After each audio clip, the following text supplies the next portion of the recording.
it's such a great end to the show because what Frame is doing is so freaking exciting. Hi, Gabe. Hello, hello. It's great to be here. Great to have you. We're going to step away and let you guys chat, but thanks so much for being here, and hopefully we'll see you at the after party after this session. Yeah. Yes, and thank you so much, Samantha. Thank you, Julie, for hosting today. You guys did such an amazing here. Great job all around, guys. Yeah. Very well done. Yeah. All right. See you later. All right. And before we head to Frame, where I did an interview with Gabe, I did want to have you guys stick around. Make sure that you stick around for this after party in Somnium space. We'll be posting a link now, and then after this interview's over in about 25 minutes. And so with that, let's take it away to Frame. Hi, this is Sophia Moshasha, special correspondent for the WebXR Summit Series. Today, we have an extra special guest with us today who has been with us from the beginning of the Summit Series and has been celebrated at the Poly's WebXR Awards earlier this year. Gabe Baker is here with us. He's the product manager and WebXR lead at Frame. Welcome, Gabe.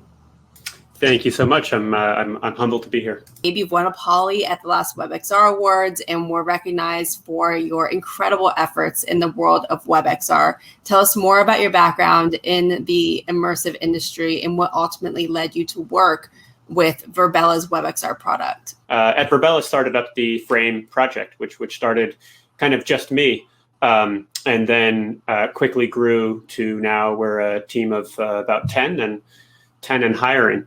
So Verbella, early on, it was easy to sell them on why WebXR can make a lot of sense. There are a lot of businesses that want more accessible, low friction experiences rather than a large download and native applications. And we'll get into a few of those different case studies specifically over this tour, I think. Okay. So Gabe, tell us about this area that we're in right now. It's a digital twin of a building at the University of Massachusetts on their Boston campus. They wanted the environment that students and teachers would be meeting in to feel like home and to be a recognizable space for the students and teachers. A particularly kind of pioneering teacher at UMass who got buy-in within the organization by setting up a few frames and having a few classes and galleries within it, and then kind of worked its way up the food chain until finally, this project landed. So, online education is big business beyond being a really sort of feel good and personal use case for me. There's a lot of money that schools are spending on delivering high quality online education. Many students and teachers are a little bit sick of Zoom. They're a little bit sick of things that really don't foster a sense of presence and togetherness and shared space, things that you get in physical classrooms every day. So Frame was a good fit for them because it provided those things and also provided this vehicle for them to not just have the sense of space, but have a sense of space in an actual digital twin of a building that the students and teachers are familiar with. So how did that come about, and where did you kind of see that value of getting into WebXR? Well, that's a good question. Frame is just one of really many things that Verbella does, and it's not really intended necessarily to replace what they do with any of their other projects or products, which are all really great. So for them, it was a matter of kind of diversifying their offerings. They saw how many clients they had that didn't want something that required a download and a client install. So WebXR just makes very good sense, especially in many corporate environments where it can be difficult to get software installed on employee hardware. But these aren't things that we have problems with WebXR delivery for Frame. You said you had a classroom in here. Let's go check that out.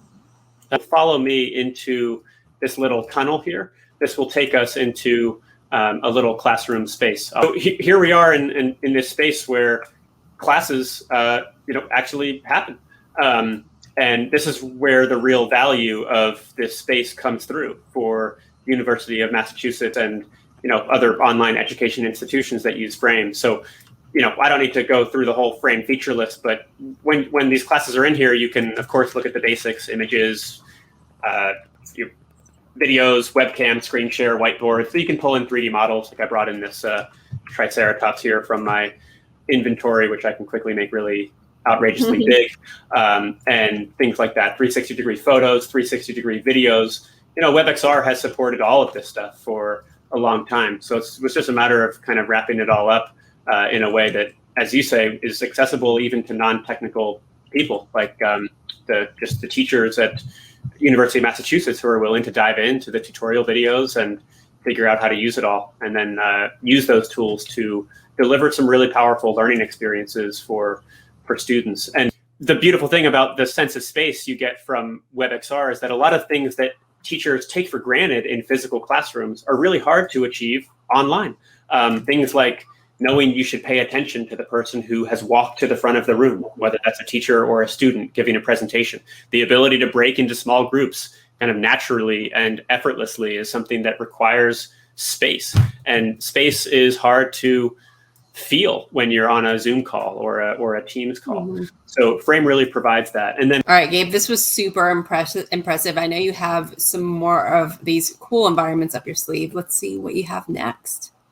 We are it's another digital twin. This is of the Trello New York City office. Trello had a key use case, which is every year they have an employee offsite, Trello Together. And this year it was very difficult due to the pandemic to actually bring people together to a physical location. So they wanted to do something really special that helped their employees come together and feel together online. They also shipped everyone an Oculus Quest 2, which was just extraordinary. So they're all about really using VR, driving VR, but importantly for them, they also wanted this experience to be accessible for those that didn't want to use VR for whatever reason, whether they're too sensitive to a headset or what have you. So it was really important to them that people could access it from a mobile device or from a laptop. So that's why WebXR and Frame, it was a really good fit for them. So we worked really closely with them to bring this office to life, and they had a really memorable and magical Trello Together 21 inside of this space. Yeah, it is beautiful. Let's go take a tour. So the reality is often these spaces that companies have built are really rich repositories of company history and company culture. And that really came through in this space as people were sharing memories with each other that have happened in this space and pointing out to other people aspects about it that are interesting or important to them. So you can see they also threw some images up on the wall of some key kind of company history events. This is when they listed on NASDAQ. We see some photos from that. We see the Trello dog, Taco. They actually did a scavenger hunt in this space where they left little images of Taco all around, and employees had to go around and find them, which ended up being more competitive than I thought it would be, but it was good fun.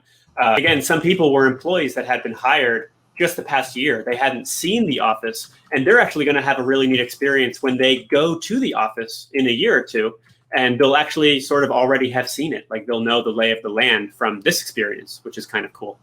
Interesting. So you're almost introducing people to reality from a virtual experience, which is like quite the opposite of what we're used to. Yep, totally. Created a number of different instances of their digital office so that different groups could meet in different frames.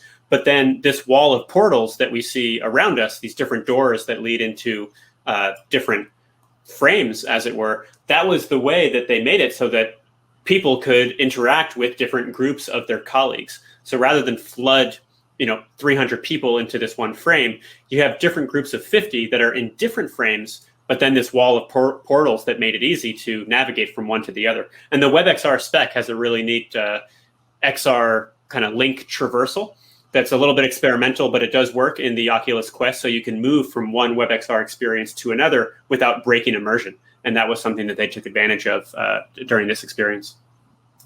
That's awesome. And that is a super important piece of information that businesses and enterprises need to hear. Because this is made to scale. This is a platform and a technology and a medium that is made to scale, and their investment will go far. So this is a great example of that. I appreciate that. So Gabe, you have one more really cool environment. I know you have in store for us. So I'd like to go take a visit to one of those environments. Okay, let's check it out. I'll send you a link. And it's as easy as sending a link. Okay, so now I'm going to head to the Conex Collaborates start frame. All right, I'll see you there. Tell us about what this is about and what is here behind us. Sure. So the business here was Conex. They can, as you can see, as you tour around, I mean, it's just absolutely packed with content. This isn't a digital twin. They just use one of the out of the box environments that we have in Frame, this kind of convention hall, convention center type space. But all of their partners and clients, they've kind of given each of them a little booth within this space that serves as a little entryway to that business. And surrounding each other kind of business and partner, there's a private audio zone. So when they do have events where they bring lots of prospects or people that are just exploring the business into the space, lots of different separate conversations about each of the supply chain partners can take place at the same time, all in this one big, beautiful frame. Kind of an embarrassment of riches, I think, right now in the WebXR development space, whether it's 3JS, Babylon, A-Frame, Play Canvas, there's really, and many, many more. There's really a lot out there, and really the hard decision in my mind is not what to build with. It's actually just what to build that provides value for businesses or depending on what you're doing, just value for your audience. So what are some things that businesses should consider when deciding to build and deploy content on WebXR? What is this one last piece of advice that you have for businesses kind of looking to get into this space? So the key thing for me is really that WebXR is viable. I think it's still seen as this little playground that some developers are just toying around with, but it's really much more than that. The fact that Microsoft has the Babylon team doing their thing shows this. The fact that we already have clients that we just went over in the past three spaces, actually paying for this also reflects that. The fact that Safari is soon to support WebXR. These are all things that demonstrate that a lot of people really do see the browser as a first-class vehicle for delivering enterprise value. Not just stuff that you check out as a cool little experiment, although I love those experiments and I do many of them myself, but really actual value. So I think in terms of how to make an experience that can be easily accessible for employees or students across devices, WebXR is great. It's low friction. I'm always preaching this, but I believe in the web, and I think companies would be served well if they believe in it too. And many of them do. The fact that they have websites reflects that they understand how consumers, how easy it is to experience that, and they invest a lot of money in their websites. And I think this is just going to continue with WebXR, where it'll be the next realm of enterprise investment. Every business, I honestly believe this, will have an immersive experience, either in parallel with their website or as a replacement to it. So I'm a believer, and we're seeing that other companies are believers as well. Last words of Gabe Baker of Frame. Thank you so much, Gabe. We appreciate it. And we're live. Hi, Gabe. Thanks for joining again twice. It was awesome touring your spaces and seeing enterprise-wide adoption for this medium. And the things that these use cases all had in common was that they're all utilizing digital twin. And it makes sense because the quickest way to adoption is for people to relate new technology to something that they're familiar with. And you even mentioned that people could have created anything for their spaces, like the surface of the moon or Mars, but they chose not to. They chose to recreate the real spaces. And I'd love to hear from you why the concept of digital twins is an important part of driving WebXR adoption. Sure, that's a great question, Sophia. And before I dive into it, I want to thank you and Ben and everyone that's been associated with this event. It's just been really kind of astonishing to step back and see what's happened here throughout the day. To even be a part of this, and just I've popped in throughout the day to see the people who have built this space from the ground up, and continue to build it and pioneer it, pixel by pixel and poly by poly and voxel by voxel. So just really inspiring stuff. Back to what you actually asked. So digital twins, I think, are an easy entry point for a lot of companies because, as you said, you're kind of meeting companies where they are with spaces that are familiar to them. As I said in the video, they've already invested a lot of money in designing them. And as much as we often think conventional offices look really conventional and whatnot, some of them actually are just really cool. And it's easy, I think, for a company to kind of latch onto this idea of, okay, wait, so this is our space, and now it's online. Of course, some of them, they do want to get more creative. They do want the really abstract space that might be in Mars, but that's also the beauty of VR, is that it can be either way. It can be abstract, or it can be more sort of realistic. We saw with Trello that a lot of what made that event special was how it was a digital twin of an actual space that had a lot of kind of built-in memory and culture associated with it.